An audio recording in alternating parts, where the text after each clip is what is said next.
Hello and welcome to episode 61 of the official EstablishTheRun.com podcast. My name is Adam Levitan. I'm one of the co-founders here at ETR. I, of course, am the father of the most beautiful beast in the world, Jerry. And today, at long last, making his long overdue debut on the show is a young man who's written 3,000 words in his life in one article on Scotty Miller. A young man who knows the contract situation of every skilled player in the league. It's a pathetic existence being one of the internet's foremost experts in Dynasty Fantasy Football. But here we are, is of course our own Patrick Kerrane. Pat, what's going on? Yeah, thanks, Adam. Thanks for that intro there. Very, very kind of you. And it's been awesome to be a part of the Establish the Run family here.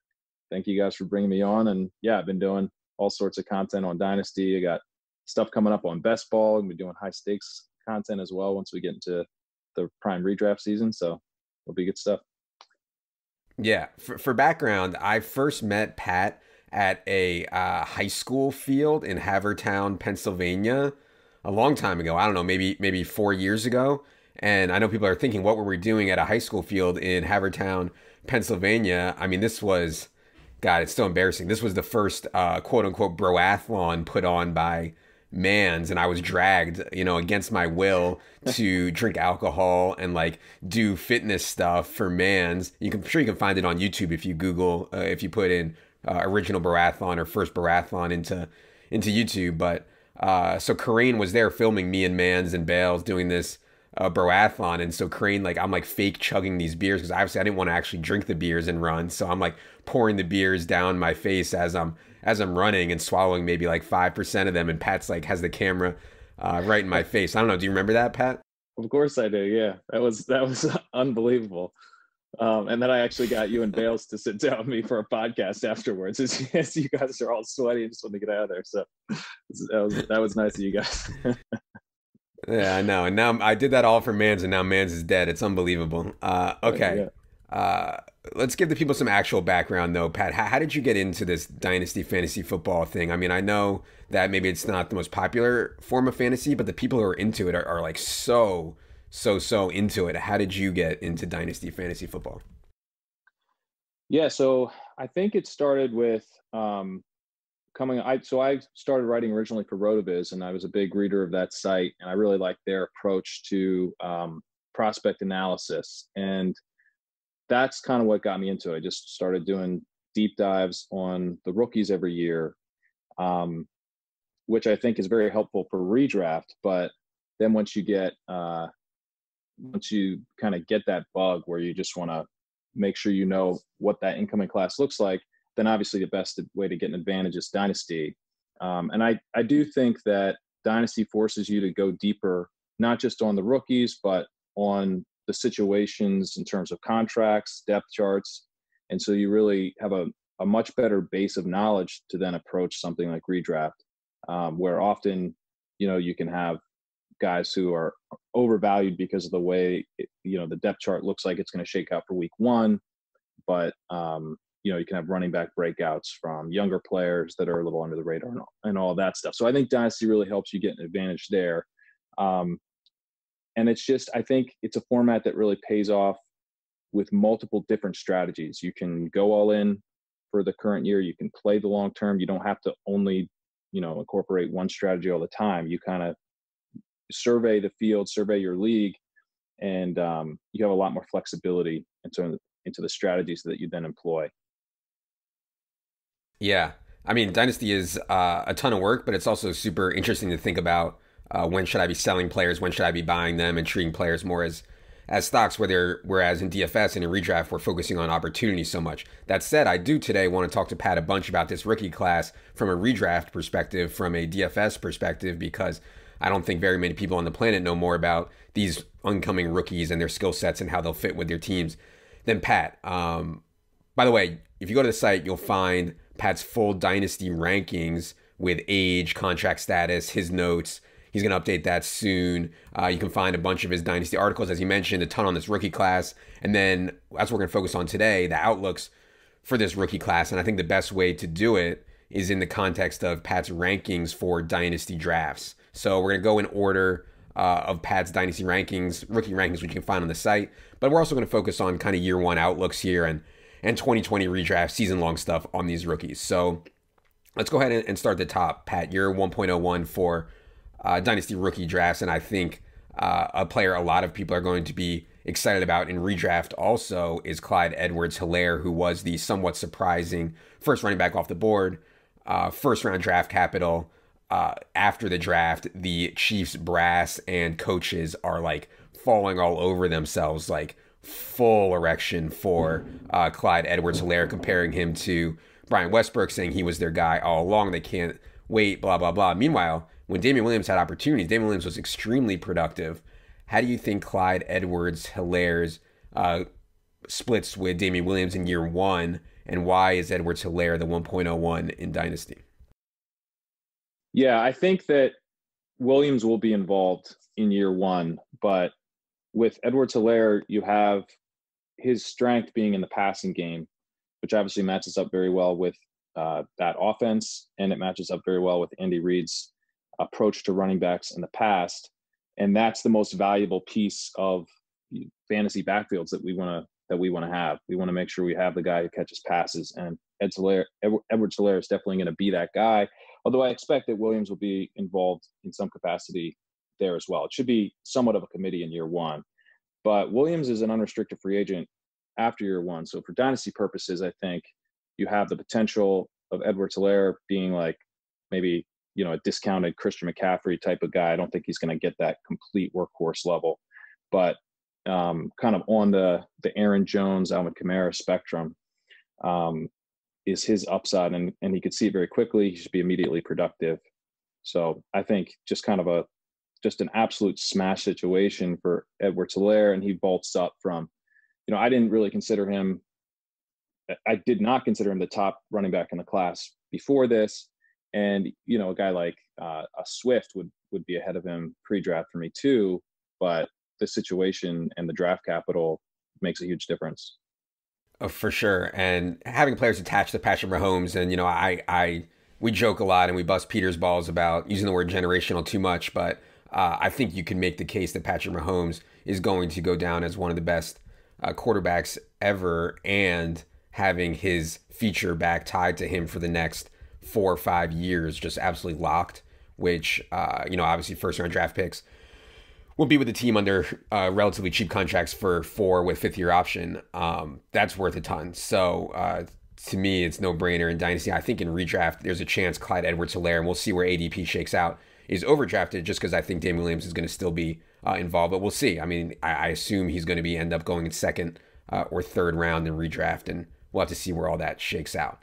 I think there's a drop off after that when we start talking about this rookie class. And number 2, you have Jonathan Taylor. And then not only did the Colts take Jonathan Taylor, they traded up to get Jonathan Taylor. And not only did they choose Jonathan Taylor ahead of someone like DeAndre Swift, they did it even though they had Marlon Mack, who I think has a somewhat redundant skill set on Jonathan Taylor, but Jonathan Taylor just does everything better, right? Like, Jonathan Taylor's bigger, Jonathan Taylor's faster. They both have shaky profiles on pass downs. So to me, it's just a death blow to Marlon Mack, who I actually thought could play a little bit. But what do you see with Jonathan Taylor, who, God, I mean, one of the most productive college runners ever was Jonathan Taylor at Wisconsin. Yeah, incredibly productive. He's big. He's fast. It's not like he can't play in the passing game, although there are some question marks about how much he'll get used there, especially now that he's in Indianapolis. So I think the biggest concern with him is, you know, if he gets treated like Mac got treated. It wasn't really that Mac was just a total nothing in the passing game, but he never really got used there. And Nyheim Hines is still there. He could be a guy who they prefer to use on passing downs early in Taylor's career, which would hurt his value. I do agree, though. I think Mac is pretty much a backup, and he's also a free agent after the year. So long-term, he's not going to be a thorn in Taylor's side. If Taylor does get used in a 3-down capacity behind this offensive line, they can get quarterback figured out long-term, then he, I think, has more upside from a fantasy perspective even than Edwards-HELAIRE, assuming that Edwards-HELAIRE is not going to operate as like a true 3-down workhorse. So I think Taylor's like the only guy in this class that could have that Christian McCaffrey true workhorse style ceiling. where we see him multiple years going as the 101 type of guy. I think Edwards-Helaire is probably more of like a, like a mid to late first round type of startup pick, as we move forward. Yeah. And I mean, from looking at Jonathan Taylor's profile, if this was like 10 years ago, like Jonathan Taylor would have been like the first pick overall in the real NFL draft, right? Like the way he profiles, like this is what old school football loves, like incredibly productive, big, fast. He slips his second round in today's NFL, I think, for questions about his pass game ability. But yeah, I mean, one of the league's best offensive lines. Philip Rivers loves to throw to running backs. If I was coaching the Colts, I would tell Nyheim Hines that your role is no longer needed, and I would say I'm going to get my two best backs on the field, and I would see what Marlon Mack and Jonathan Taylor could do, at least give them a shot on pass downs ahead of Nyheim Hines. But we'll see how the Colts play that out. But yeah, I think Jonathan Taylor has a chance to be undervalued in redraft at least, whereas Edwards-Helaire, I think, overdrafted in redraft.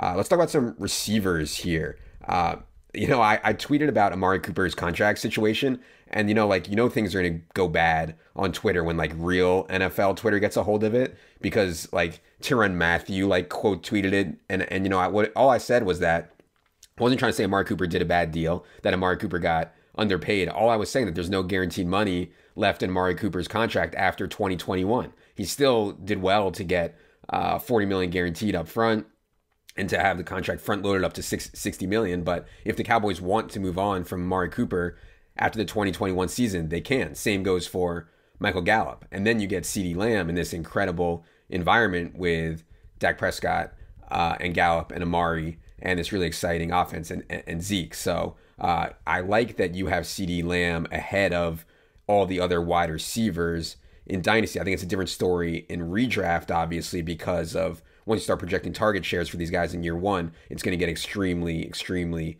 messy. But yeah, I like the landing spot for CeeDee Lamb. I was, I think people who say it's a bad landing spot are just not seeing the big picture. What do you think about CeeDee Lamb, short and long term? Yeah, I think I was curious to see how the market was going to react to the landing spot. And in Dynasty, Lamb has not really been penalized for the landing spot, except for the fact that some of the running backs are going ahead of the first wide receiver, when maybe that wouldn't be the case if he had landed in a better spot. But Lamb is typically still going as the wide receiver one in Dynasty. And so there's not going to be a discount available here because he's not going to see as many targets as we hoped in year one. But I think he's worth taking as the wide receiver one. And I actually am a bit ahead of the market, I think, on him, because I would take him over guys like Swift and Dobbins. So the reason for that is that he's tied to Dak Prescott long-term. As you mentioned, Amari Cooper can be cut easily after the 2021 season. He basically has 3 team options for $20 million following the 2021 season. So he could be kept around, but any year after 2021 could be his last year. Gallup comes up for free agency after 2021 as well. There are a fair amount of available targets in this offense with departures by Cobb, Witten, Austin's targets. So you've got the potential for Lamb to do better than expected as a rookie. I think that if this offense really takes off, if Gallup is out for a couple weeks, like just think if Gallup tweaks his ankle and is out for a 4-week stretch, Lamb could explode over that stretch. Mm-hmm. And that's really nice for redraft. It's also amazing for Dynasty. I mean, what you're looking for in Dynasty is not necessarily for Lamb to average like 9 points a game steadily over every week. You want a stretch that you can point to that, shows that this guy's a potential superstar. That's what's going to spike his trade value. And that's obviously what's going to make him usable in season. So I think Lamb is a sneaky good landing spot. I was a little disappointed at first, but I've since come around big time. Yeah, I like CeeDee Lamb, and we'll see what happens in redraft. But he, as you mentioned, I mean, I want pieces of this offense. They led the entire NFL in yards per play last year and are major threats to do so once again. I think most people at this point are likely to have Dak Prescott as their quarterback 3 in redraft, only behind Lamar and Mahomes. We can talk plenty about what the Broncos did. Let's talk about both Jerry Jeudy and KJ Hamler now, because obviously Broncos made an investment on helping Drew Lock. I mean, with any other quarterback, JEUDY, Sutton, Fant, HAMLER, Melvin, Lindsey, Albert O, people would be salivating over this offense. There are just so many concerns around Drew Lock, and there's so many concerns also around the offensive line. I know they added Graham Glasgow, but offensive line is still a major question mark for the Denver Broncos. You have JEUDY as the wide receiver 2 in this class. And I know we don't want to overrate quarterback talent when it comes to Dynasty, but I'm just curious your thoughts on Drew Lock in general, because, I mean, it's hard for me to see Drew Lock supporting more than 2 of these guys at their current or at their likely ADPs, I guess is what I should say. Yeah, this is a tough ranking because JEUDY is in a tough, he's in a bad situation for immediate production because of how crowded the depth chart is. And I don't think that Lock is a particularly strong bet to have this huge breakout in his sophomore year. One thing I do like is that all of these skill sets, I think, mesh well from a real life perspective. You've got kind of the alpha in Sutton. HAMLER is a classic field stretcher. JEUDY can operate incredibly efficiently underneath. You've got these 2 tight ends. They can play multiple sets. They've got the running backs. I mean, if Lock is even okay, this offense could take off. I mean, I think if you put like Kirk Cousins in there, this could be like a top 5 NFL offense. So you don't need some elite quarterback play here. And then I think I also just don't want to get too carried away with knocking JEUDY down my board because he, my pre-draft evaluation of him was very high. He's a first-round pick. Generally, one reason that I like wide receivers in Dynasty more than running backs is that betting on talent pays off much more often than at the running back position. So I'm kind of making a bet on JEUDY's talent here. I think you're going to get him at a discount from what you would have done prior to the NFL draft, even though he went pretty much exactly where we thought he would in the draft. So I can't necessarily explain to you how it's going to work out for him great as a rookie. But, if Drew Lock flames out, he might flame out big time, and we could be looking at them getting a very early pick in the 2021 NFL draft, which could then solve the quarterback issue. So this offense is set up for someone to succeed at quarterback. Hopefully it's Lock this year. If not, I think they'll figure it out. Yeah, and I'm curious where Lock's ADP ends up because, when you're stacking in best ball for some of these tournaments, like obviously the Giants, I think are going to be one of my favorite stacks for that. But I think the Broncos, if Drew Lock is available in like round 18 and stuff, could make a lot of sense as well. Let's get to a couple wide receivers you have here who I think are the candidates for year 1 production, or, some of the best candidates for year 1 targets, Jalen Reagor and Justin Jefferson. I don't know how you see it. I think there's a pretty good chance that Justin Jefferson will lead this rookie class in raw targets. And of course, that doesn't mean everything, and especially in Dynasty. But I'm curious if you agree with that. And also, I think you're way higher than market on Jalen Reagor. You have Jalen Reagor 5th overall in Dynasty. I think a lot of people would have him closer, behind Dobbins, Swift, Ruggs, Jefferson, et cetera, et cetera. So how do you see these 2 guys who I think have pretty clear paths to week 1 playing time? Yeah, Jefferson is in a really nice situation for his skill set. I think he's long-term in terms of his upside projection. He looks actually, a bit. He could be a guy who plays in and out of the slot, just like Adam Thielen does. So I think being paired with Thielen as someone to develop under is nice. And in the meantime, he should be able to take more of his work in the slot than outside, which is good for his current skill set. He played in the slot last year, was very effective there at LSU, but he did play outside in 2018. One thing that concerns me with Jefferson is that he was the clear second fiddle to Jamar Chase last year. He got passed in terms of the production by Chase, and Chase was much more efficient than Jefferson was, both on his routes and targets. So I'm a little bit concerned that Jefferson doesn't have as high of a ceiling as a player, just given that college profile. But operating as a number 2 behind Thielen, I think, is a great outcome for him. And I do think he should see a lot of targets right away. The depth chart behind Jefferson is pretty barren. So he slots into a really nice situation. Reagor, the reason I'm so much higher on Reagor than consensus is, one, I think his ceiling is, especially in the next 2 years, probably unmatched by any other wide receiver in this class. I mean, the Eagles' depth chart is completely wide open. Deshaun Jackson is probably their top wide receiver right now. Alshon Jeffrey, who knows what we're going to get from him this year. JJ Arcega-Whiteside completely bombed out in his rookie season. He ran so many routes. He's just like, the class like Chris Hogan out there doing cardio, as Richard Rebar says. That was an awful rookie season from Arcega-Whiteside, and they don't know what they're going to get from him. They got Greg Ward there. So if Reagor's good, I think he could see a huge role this year. He's athletic. He wasn't quite as athletic as the combine people hoped, but his jumps were fantastic, and he ran a 4.47 40. He's over 200 pounds. I think he sometimes gets cast as like a smaller wide receiver. He's not really. He's like 5'11", but he's a bigger guy who I think could operate as a kind of all-around wide receiver one, if given time to develop. And he does have a thing that he's clearly very good at, which is getting downfield, and he's very dynamic with the ball in his hands. So he should see targets in that capacity right away. And he was very productive in college. He enters the league very young at 21 years old. He was a junior declare, which is important. He's coming off kind of a tough season last year where he wasn't very efficient, but his quarterback play took a huge dip from where it was in 2018. And he smashed in 2018. So if he's what we saw in 2018, then I think he could easily be going as the wide receiver one in this class next year in startup ADP. Just the targets are there. The talent level appears to be there. I do think he has a bit of a lower floor than some of the other guys, but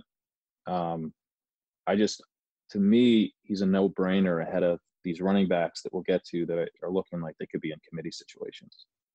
Yeah, it's interesting because people here in Philadelphia were very angry that the Eagles, A, didn't trade up for CeeDee Lamb, and B, took Jalen Reagor over Justin Jefferson. And I get it. A lot of them never saw Jalen Reagor play because he played for TCU and the quarterback play was atrocious, and everybody saw Justin Jefferson, going ham for LSU. I think from a skill set perspective, Reagor does more of what the Eagles need, which is get down the field. They have plenty of guys like Goddard and Ertz and Alshon to go over the middle. So I like the landing spot for Reagor a lot as well.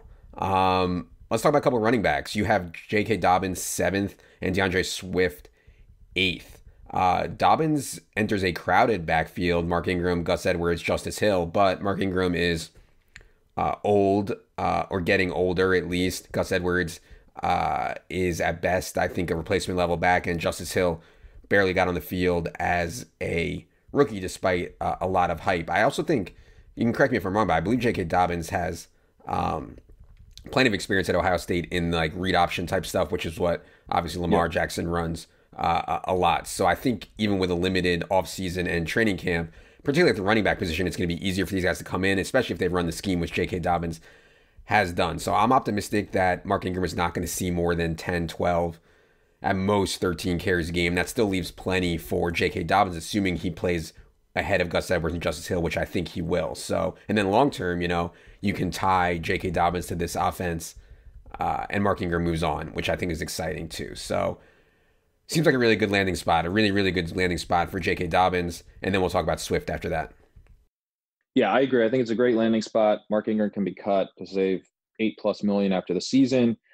As you mentioned, Dobbins has experience in this scheme.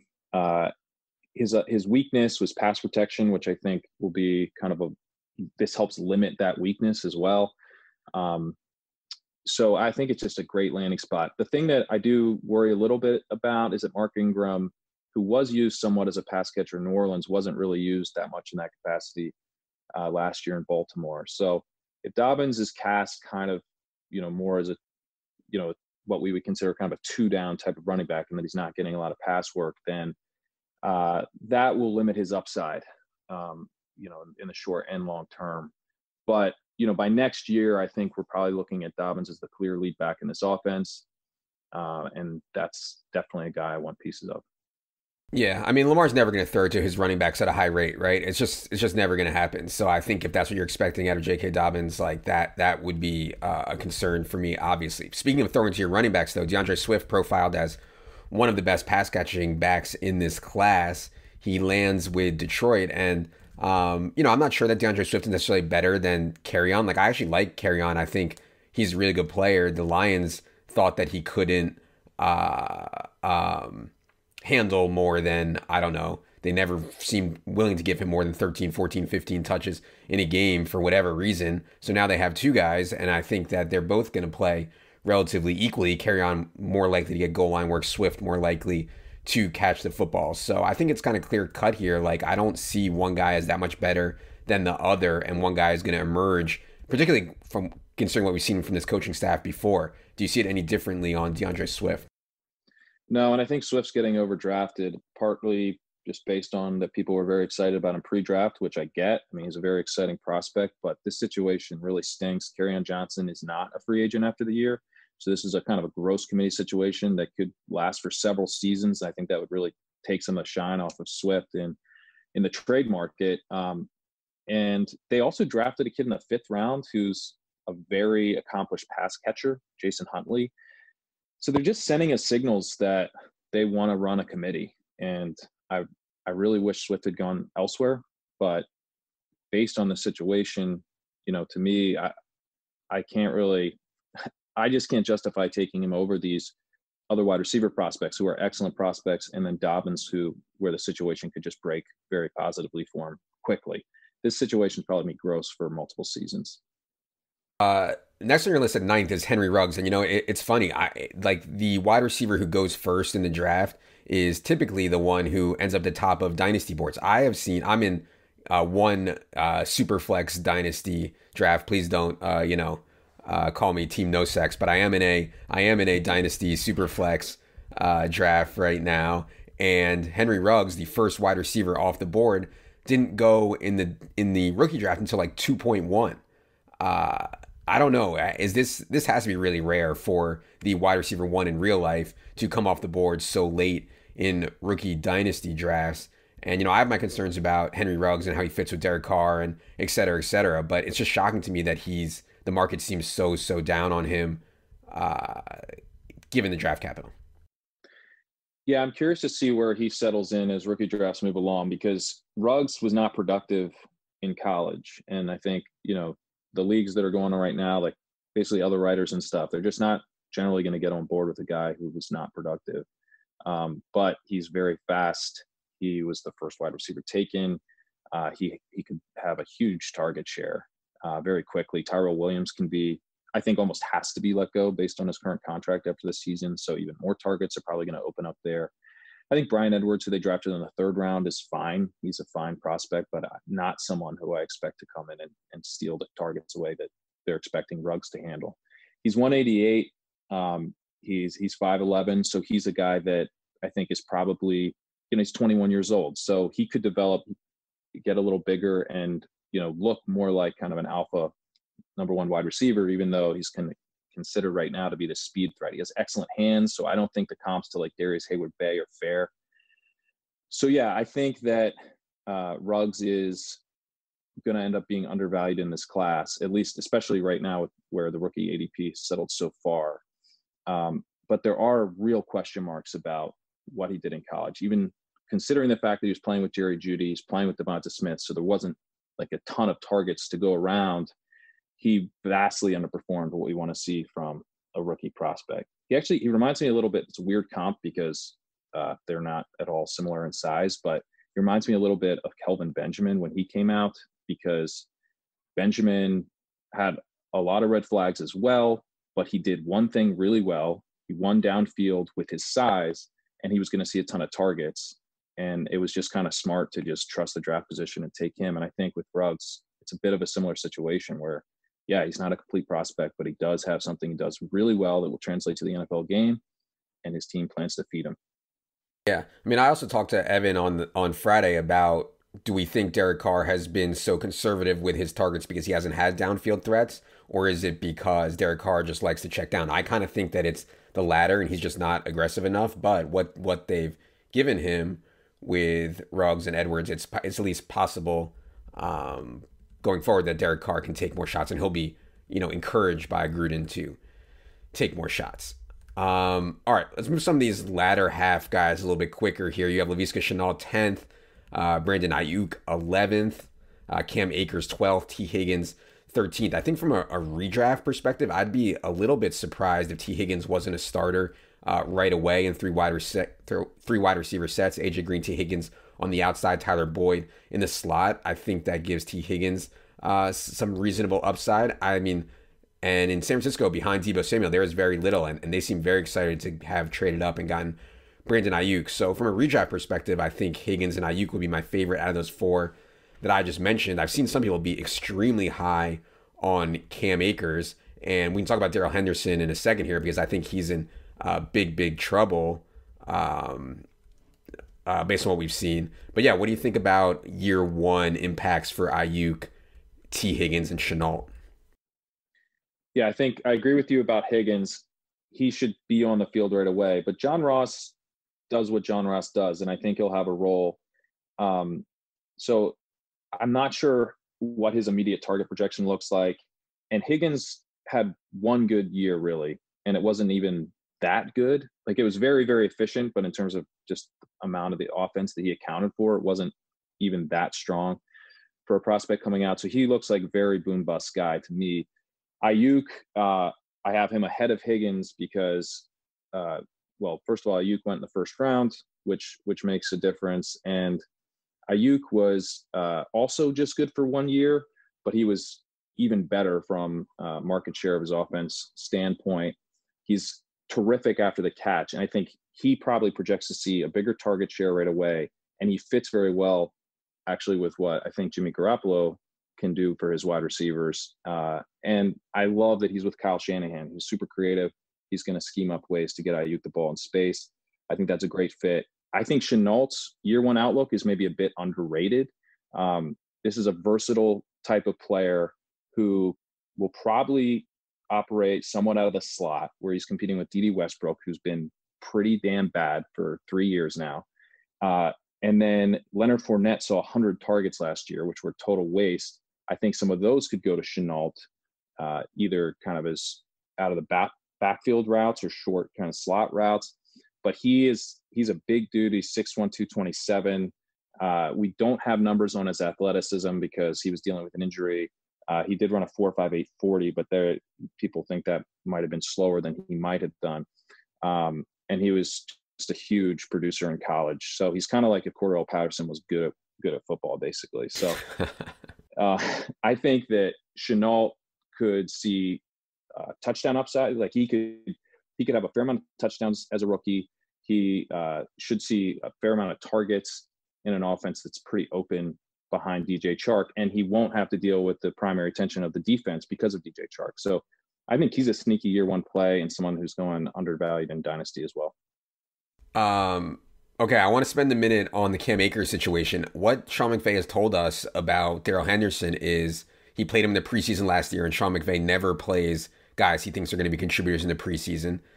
Then in the regular season, Darrell Henderson is healthy for the entire year and only plays 73 snaps. He loses a ton of time to Malcolm Brown. And then the offseason in the draft, they let Todd Gurley go, which was, sent Darrell Henderson's ADP through the roof. And then they go ahead and use a second round draft capital on Cam Akers, even though they have so many holes on their team. I mean, these are all, I think, really bad signs for Darrell Henderson. And I think that maybe it's possible or even likely that Twitter and fantasy Twitter and draft Twitter is much higher on Darrell Henderson than the Rams are at this point. Is that what you take away from the Cam Akers thing? And how would you compare the skill sets and the talent level of Akers versus Darrell Henderson? Yeah, and Evan made an interesting point on one of the Established Run podcasts where he was saying that Henderson maybe didn't really fit the scheme last year, and that if they were going to move to Henderson, they might need to change to more like power blocking schemes as opposed to zone. And I guess they decided not to do that. And I think that Akers will be probably the lead back there. That's clearly their intention. And Henderson, I think, will have a role, but his value takes a huge hit. It's interesting because the impression that I've got is that people are, if anything, maybe overly excited about Akers, at least in Dynasty. He's rocketed up boards. He's going ahead of a lot of these wide receivers. This is an offense that sort of seems to be like shedding talent, shedding, like Goff just took a big step back. Cooper Kupp's a free agent after the year. Josh Reynolds is a free agent after the year. So they just took this kid Van Jefferson in the second round, who was one of the worst picks of the entire draft. So I think that, you know, taking Cam Akers in the mid first in this draft of the loaded class, I think is a bit early. If you're still expecting huge things from Darrell Henderson, that's obviously not something I agree with either. So I think to some degree they're gonna cannibalize each other a little bit. I like Akers if you can get him in the late first or in the early second, but that you're not gonna be able to do that. If you want Akers, you're gonna have to take him probably in the late mid first at the, you know, like the 107 range probably. Yeah. I mean, also one of the worst offensive lines in the league, and very little ability for the Rams to improve it. I mean, they just have such little flexibility in terms of money right now. So yeah, certainly I would agree with you. I'm lower than market on Akers, I think, in both redraft and dynasty. I want to spend a minute on maybe the most controversial or polarizing prospect in this class, and that's Keyshawn Vaughn. And I know people are falling all over themselves to get on the Bucs bandwagon. The market is like, I mean, Bucs Super Bowl odds are just going absolutely through the roof. Everybody thinks that this is the best team, or one of the best teams in the NFC, and they've just added their feature back. You have a long and storied history with one Ronald Jones. It's an interesting comparison. I think they're almost the same age. Ronald Jones might actually be a little bit younger, but more importantly, I think it's very obvious to me that Ronald Jones is viewed as a two-down back by this Bruce Arians staff, whereas they made a very clear point that they wanted to add a three-down back, and they clearly think that Keyshawn Vaughn is just that. So I've seen people talking about Keyshawn Vaughn going, you know, really high in redraft and first round in dynasty. I think the market is maybe overreacting, especially if you consider, you know, that he was not even in the top tier or the top two tiers in terms of prospects in this draft as a whole. So I think maybe people are overrating landing spot a little bit too much here. But yeah, that's my long way of saying that. You have Keyshawn Vaughn at 14th. What do you think about his outlook? Yeah, I mean, he has some things that are really interesting. Like, as you mentioned, they were looking for someone to play on passing downs that wasn't Ronald Jones. And Ronald Jones was really a question mark in pass protection. He was not good there. Tom Brady's not going to stand for that as this third down guy. Jones was pretty good as a pass catcher on like early down screens and stuff, but it's a different skill set. So Vaughn comes in as that potential James White type of guy. I'm not really buying that he's going to be a workhorse back for them, though. Jones was actually excellent as a runner. He broke tackles at an extremely high rate. He was very good after contact. He was really good on the goal line. So I just I have a hard time imagining him getting completely supplanted by Vaughn. They ran a committee last year. I mean, they were giving huge snaps to Dare Ogunbowale, Peyton Barber, and Jones. So I expect this to be a committee once again. And this won't surprise you, but, you know, I want the cheaper guy in Ronald Jones if these are the prices that we're going to get. And I think these prices will probably translate to redraft. I mean, Jones is going to be in the double-digit rounds, you know, maybe 13, 14 in redraft. I think, you know, a Vaughn injury would make Jones very interesting in redraft. They don't really have much behind him except, I guess, Dare. They kept around. Barber has since departed. Mm-hmm. So Vaughn, I think, is being a bit overdrafted right now, although there's certainly upside. If he does develop as the favored runner, starting from a place of being the clear favorite for pass catching duties, then he definitely has a lot of upside. But it's more for me about looking at a third round running back and saying, do I want to take him over these wide receivers that have great profiles and were just drafted in the first and second round? Right. I don't. So, you know, I think I'm less down on him among the running backs than it might seem, but it's more about preferring the wide receivers in this range. Oh, I mean, I think in Dynasty, I mean, think about the injury rates for wide receivers, longevity of career, and then as you mentioned, like talent translates so much better at wide receiver, like talent shines through. So to me, in Dynasty, taking Keyshawn Vaughn over Ruggs or Chenault or Ayuk or T. Higgins, I mean, that would be pretty egregious. It's happening all the time, though. I know. Yeah. I know. It's It's an epidemic. It's the Buck stuff is an epidemic. Even though I do think quietly like people are high on the Bucks because of their offense. I actually think their defense is gonna be really good, but that's a conversation for another day. Okay, I want to talk about before we kind of wrap up here. I want to talk about some of the guys. Get your take on guys who I think have a chance at year one impact. Let's start with Denzel Mims. You have him 19th in Dynasty, but I'm more curious. This depth chart is wide open, and they gave Sam Darnold Mekhi Becton. They gave Sam Darnold Brashad Perriman, who I like. They get Chris Herndon back after a completely lost 2019. I am not sold that this offense is just going to be totally dusty, and I think Denzel Mims has a chance to step in and be an every down player right away for an offense that I think can actually be reasonable. I wish I didn't think that about somebody that was coached by Adam Gase, and maybe it's a bad take, but Denzel Mims on Player Profiler got the comp to Chris Godwin, obviously outrageously athletic. What do you think about Denzel Mims specifically in redraft? Yeah, I like him better in redraft than Dynasty. He has a bunch of red flags in Dynasty. He declared as senior. He wasn't that productive for his age. He's also the 13th wide receiver taken, which I think hurts his outlook. Van Jefferson was taken ahead of him. Like it wasn't a great draft for Mims. But as you mentioned, he has the potential to see a lot of targets right away.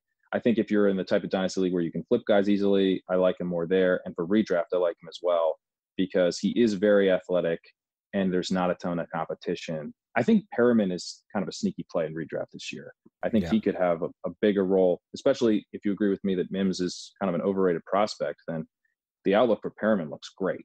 But Mims definitely, like I have HAMLER ranked above him in Dynasty. I would obviously take Mims well ahead of HAMLER in redraft. Sure. You seem lower than I would have thought, at least, on Michael Pittman Jr. Talk to me about why you're lower on Michael Pittman, and do you think that he has a path to year one targets? Because, I mean, if he can displace maybe Zach Pascal, and if T.Y. Hilton's injury woes continue, like Michael Pittman has a major chance at year one playing time, I think. I think so too. He has a lot of the same red flags that Mims had as a prospect, and he's not as athletic, although he's bigger. But to me, it's like I can get Chase Claypool for way cheaper in rookie drafts right now. He's way more athletic than Pittman, and he's bigger than Mims. And the thing with Pittman is that while he can get on the field probably quicker than Claypool, his long-term quarterback situation is a total question mark. So maybe Eason turns into something after a year behind Rivers, but who knows? Rivers is on a one-year deal, and it could be totally washed. So I think that Pittman, he's not a talent that I really believe in. I like the draft position a lot. I like the size. I like the early career opportunity in terms of targets. But if he doesn't do it right away, and then the quarterback situation gets really ugly, then he's not someone I want to be holding on to because I don't really believe in the talent that much compared to some of the other guys in this range. One landing spot that I liked that maybe other people didn't like was Zach Moss, because I think this Bills team is going to be very good, and I think they're going to be extremely run-oriented, and I don't think they want to overuse Devin Singletary. So Zach Moss in this Frank Gore role on a good team. I don't know what you think about Zach Moss as a prospect in general. I know it was kind of polarizing from the stuff I saw. Some people were really high on Zach Moss. Some people thought he was not a good prospect at all. What do you think of the landing spot for Zach Moss and his ability to kind of maybe even take on a Frank Gore plus role? Yeah, I like the landing spot. They were very clear that they wanted to add someone this entire offseason. I think Singletary is good, and Singletary, he's entering his second year, so he's not going away. This is probably a long-term committee, and Singletary probably has the advantage in terms of getting more of the pass catching work. So that could hurt Moss's outlook as well. But I think this was one of the better landing spots that we could have hoped for Moss. You mentioned one of your favorite sleepers in this class for Dynasty is DJ Dallas, who I admittedly do not know very much about at all. Chris Carson, Rashad Penny, Travis Homer, obviously on the roster. Talk to me about who DJ Dallas is and why you like him. Yeah, so DJ Dallas is like kind of a classic Seattle guy. He ran like a 4.56 40 or something, and he's like 217 pounds. But he is good on special teams. He's a really good pass blocker. He backed up Travis Homer in college. And, you're looking at a depth chart here where it's Carson's last year of his contract. There's health question marks there. Penny, I think, is probably going to start the year on the pup.